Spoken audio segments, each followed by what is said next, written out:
ओम ब्रह्मा मुरारी त्रिपुरांतकारी भानु शशि भूमि सुदो बुधश्च गुरुश्च शुक्रा शनि राहु केतव सर्वे ग्रहा शांतिकरा भवन्तु सर्वे ग्रहा शांतिकरा भवन्तु क्रूर ग्रहा शांतिकरा भवन्तु। नमस्कार, स्वागत है आपका आचार्य वाणी में। मैं आचार्य डॉक्टर विक्रमादित्य आपके साथ हूं। आज का विषय है कन्या राशि वालों के लिए जो समय चल रहा है वो कैसा चल रहा है। कन्या राशि वालों, आपकी राशि कोण से दृष्टिकोण से देखें, पिछले 4 महीनों से बृहस्पति महाराज आपकी राशि में वक्री चल रहे थे और 9 अक्टूबर से वक्री चलते हुए अब वो होने जा रहे हैं मार्गी। कहां चल रहे हैं? भाग्य में। कहते हैं भाग्यम फलति सर्वत्र न च विद्या न च पौरुषम। 12 वर्ष बाद आपकी भाग्य में आए शनि महाराज। लेकिन समस्या क्या रही? शनि जो बुध बृहस्पति आए आपके भाग्य में, लेकिन समस्या क्या रही? शनि तुम ढाक ढाक में पात पात, यानी ऐसी स्थिति बनती रही कि मैं आगे चलूंगा तो मेरे साथ साथ विपदाएं भी साथ साथ आगे बढ़ने की योग बनाती रही। कारण क्या था? शनि महाराज छठे भाव में बैठकर स्वग्रही स्थिति में बैठे बैठे वो हमारे लिए विपदाएं तैयार करने के योग साथ साथ बनाते दिखाई दे रहे थे। हम एक कदम बढ़ते थे, बृहस्पति नेगेटिव थे, तो क्या हो रहा था? उससे पहले एक स्थिति और भी खराब चल रही थी। शनि मंगल महाराज जो थे वो सबसे श्रीहीन हो गए थे, मानी कार्यहीन हो गए थे। यानी वो ऐसी स्थिति में थे कि उनकी जो प्रज्ञा थी, जो शक्ति थी, वो क्षीणस्थ अवस्था में हो गई थी। कर्क राशि में जाने के बाद क्या होता है कि मंगल सबसे कमजोर हो जाते हैं और अभी आने वाले समय में फिर हो जाएंगे वो कर्क के। लेकिन इस वक्त 21 जनवरी से वो ऐसी राशि में आ गए, दशम भाव में आ गए हैं, पुरुषार्थ वाले भाव में, कर्म वाले भाव में, जो स्थान वाले भाव में, सम्मान वाले भाव में, वहां आ गए हैं। नेगेटिविटी कम हो गई है उसकी। और साथ साथ 24 फरवरी को वो मार्गी भी होने वाले हैं। शनि महाराज जो आपकी विपदाएं बढ़ा रहे थे पिछले 2.5 सालों से, एक के बाद एक विपदा नई उत्पन्न करने को तैयार रहते थे, चाहे वो स्वास्थ्य के मामले में हो, चाहे वो शत्रु पक्ष के मामले में हो, चाहे वो कॉम्पिटिटर्स के मामले में हो, कहीं ना कहीं वो हर पत्ते का, हर चाल का काट तैयार कर रहे थे। शनि 23 फरवरी को अस्त होने जा रहे हैं और आगे बहुत जल्दी बदल भी जाएंगे।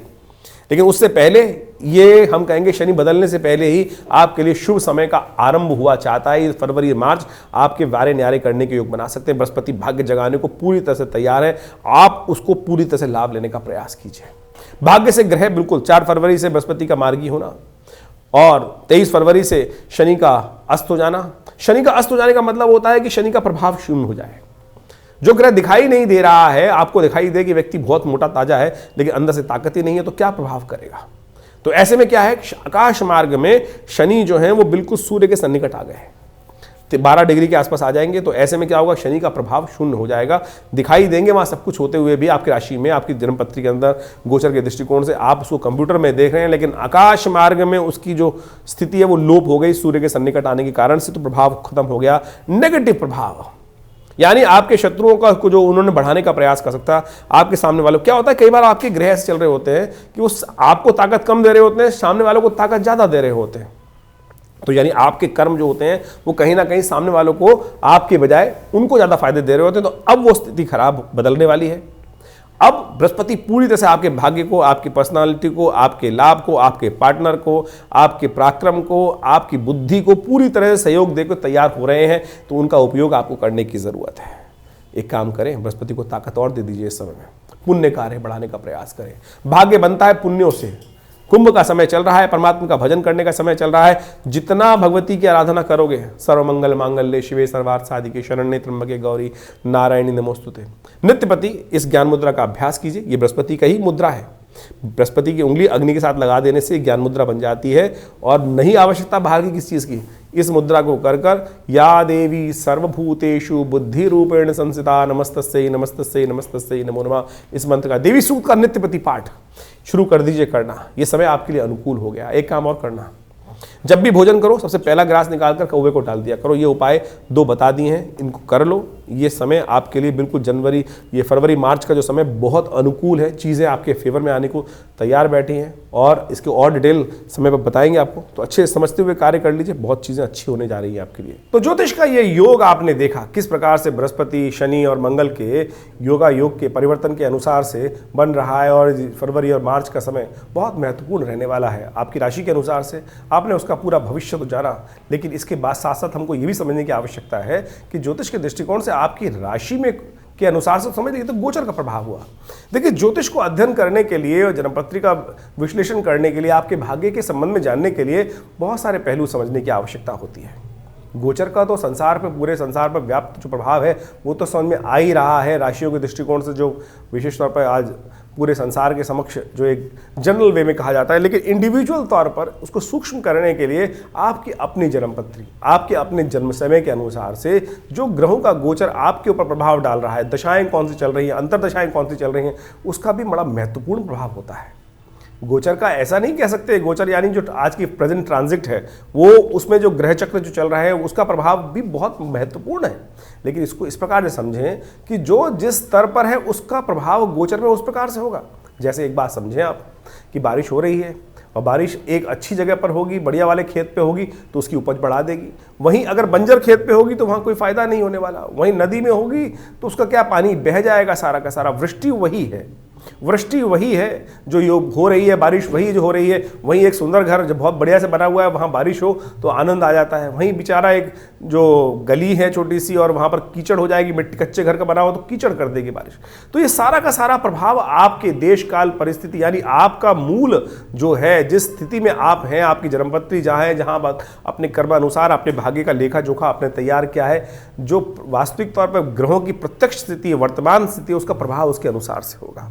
तो आपकी दशाएं कौन सी चल रही हैं, आपकी इंटरनल कुंडली के अंदर जो आप अपने जन्म के समय बनवा के लाए हैं पूर्व अर्जित कर्मानुसार से, उसके प्रभाव से क्या स्थिति, कितना बढ़िया स्थिति में ग्रह हैं, कौन से शुभ योगायोग आप पंचमहापुरुष इत्यादि, राजयोग इत्यादि आपकी कुंडली में विद्यमान है, या कौन से दरिद्र योग आपकी कुंडली में। देखिए एक बात समझ लीजिए, आपकी कुंडली में 100 प्रकार के राजयोग बने हुए हैं, लेकिन एक केमुद्रम योग, दरिद्र योग जिसको कहा जाता है, चंद्रमा बिल्कुल अकेले है, कहीं ना कहीं ना आगे पीछे ग्रह उसके हैं नहीं, और साथ साथ कुछ शुभ ग्रहों से दृष्ट भी नहीं है, तो क्या करेंगे वो राजयोग। 100 के 100 राजयोग निस्तेज हो जाते हैं एक दरिद्र योग के आने से।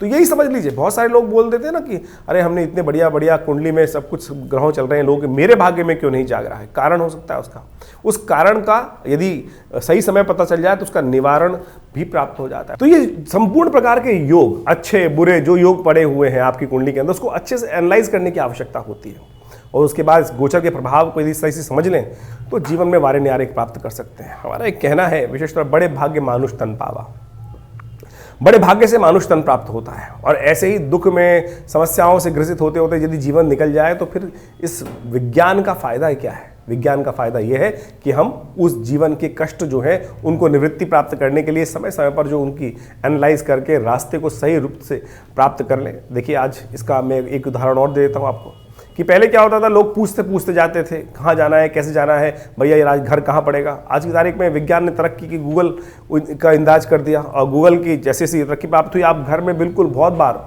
99% तो आप ठीक जगह पहुंच जाते हैं। किसका प्रभाव है? विज्ञान का प्रभाव है।